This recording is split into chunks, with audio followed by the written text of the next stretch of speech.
What's going on, everybody? My name is Caleb. This is Art. You are fearfully wonderfully made it. Today it's time for you to change the world. Okay, so today we are reading through Proverbs chapter 26. Proverbs chapter 26. And if I were to give it a title, I'd say don't be foolish. It's about basically dealing with foolishness. All right, so here it goes. We're going to start off reading a couple of verses. I'm going to stop after a while, but we're going to read through some of the verses. Proverbs chapter 26, verse 1 in the King James Version says this. It says, as snow in the summer and as rain in the harvest, so honor is not seemly for a fool. As the bird by wandering, as the fool by flying, so the curse causeless shall not come. A whip for the horse, a bridle for the donkey, and a rod for the fool's back. Answer not a fool according to his folly, lest thou also be like unto him. Answer a fool according to his folly, lest he be wise in his own deceit. He that sendeth a message by the hand of a fool cutteth off the feet and drinketh damage. The legs of the lame are not equal, so is a parable in the mouth of the fool. As he that bindeth a stone in a sling, so is he that giveth honor to a fool. As a thorn goeth up in the hand of a drunkard, so is a parable in the mouth of fools. The great God hath formed all things, both rewardeth the fool and rewardeth transgressors. As a dog returns to his vomit, so a fool returns to his folly. Seest thou a man wise in his own conceit? There is more hope of a fool than him. The slothful man says, there is a lion in the way, a lion in the streets. As the door turneth about its hinges, so does the sloth upon the bed. The slothful hideth his hand in his bosom. It grieveth him to bring it again to his mouth. The sluggard is wiser in his own conceit than 7 men that render a reason. He that passeth by and meddleth with strife belongeth not to him, is like one that taketh the dog by the ears. As a madman who casteth firebrands, arrows, and death, so is the man who deceiveth his neighbor and say, am I not in sport? Where no wood is, there the fire goeth out. So where there is no talebearer, the strife ceaseth. As coals are to burning coals, and wood to fire, so is a contentious man to kindle strife.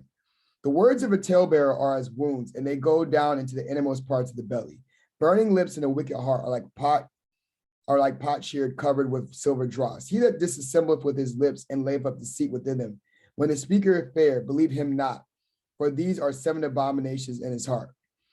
Whose hatred is covered by deceit, his wickedness shall not be skewed before the whole congregation. His wickedness shall be skewed before the whole congregation. Whoso diggeth a pit shall fall therein. He that rolleth a stone, it will return upon him. A lying tongue hateth those that are afflicted by it, and watering mouth worketh ruin.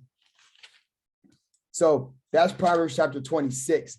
So what is it talking about? It's talking about don't be a fool.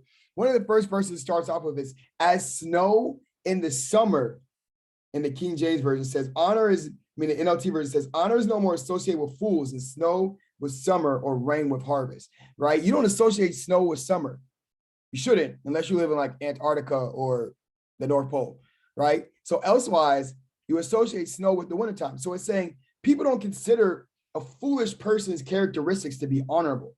If you're doing things that are foolish, you're not doing things that are honorable. If you're not doing things that are honorable, people don't consider you to be honorable. The next verse, it talks about, don't answer the foolish arguments of fools, or you'll become as foolish as they are. This is one of the things I'm learning. Sometimes we want to win an argument, like especially me, I do history. I like debates. Like I love a good debate, right? But sometimes we want to convince somebody so much of our argument that we actually lose ground. Sometimes you got to know, like, hey, this is not the conversation. This is not the argument. This is not the debate that I need to be having. I need to let this go because it's not going to profit me anywhere, right? But then it goes on to say this. It says, be sure to answer the foolish arguments of fools, or they will become wise in their own estimation. So basically, you got to insert the interjection of the answer that you're giving to the person that's not using good logic. Then you got to peace out. Because if you stay, you're going to turn yourself into a fool. Somebody said, I believe there's a song lyric back in the day. It's like a wise man said, never argue with fools because people from a distance can't tell who is who, right? Same thing. Trusting a fool to convey a message is like cutting off one's hand or drinking poison. If you're relying on somebody that doesn't have a good reputation to relay a message accurately, it's going to end up backfiring you. That's why it's not trustworthy, especially if it's something that's contentious or something that has debate or something that could cause beef anyway. You're allowing somebody that doesn't have honor to communicate that message. They're going to make you look twice as bad. They're going to make you look twice as bad. Honoring a fool is like tying a stone to a slingshot. You don't want, if you tie a stone to a slingshot, it's not going to work. The Bible says honoring that person that has foolish character is basically setting yourself up to fail. It says, as a dog returns to his vomit, so a fool repeats his foolishness. You know, dogs, like I've seen dogs lick things that dogs shouldn't lick. And the Bible is saying the same way that dogs do that are the same way that people who are foolish continuously go back to their bad behavior. This verse says, the lazy person claims there's a lion on the road. Yes, I'm sure there's a lion out there, right? And it goes on to talk about people who are lazy. It says a lazy person is so lazy that they won't even take the food from out of their off of their plate and put it towards their mouth. It grieves them. It disturbs them to even have to feed themselves. That's what it talks about laziness. So obviously, you know that when that happens, that person is going to end up starving. The Bible says a quarrelsome person starts fights. Self-explanatory. If you're hanging around people that are always starting drama, they're always going to be in drama. And you can't be like, I don't know why I'm always in drama, because you're hanging around people that are always in drama. It's self-explanatory.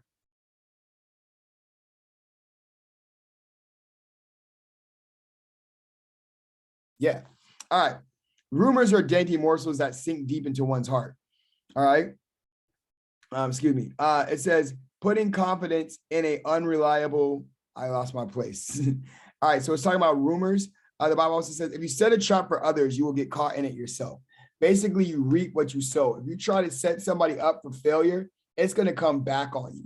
So don't try to set people up for failure. Try to find the win. Try to find the win. Try to find a way to help other people win. Try to find a way to advance other people in life. And so that is basically it. Running through Proverbs chapter 26. Proverbs chapter 26. We made it through Proverbs chapter 26. We got 27, 28, 29, 30, and 31 left. And that's about it. So you've made it so far in reading the book of Proverbs. If you've been doing this, kudos to you. Praise Jesus for you. And that's about it. My name is Caleb. This is Art. You are fearfully wonderfully made it. Today's time for you to change the world. Change the world. Change the world. Change the world.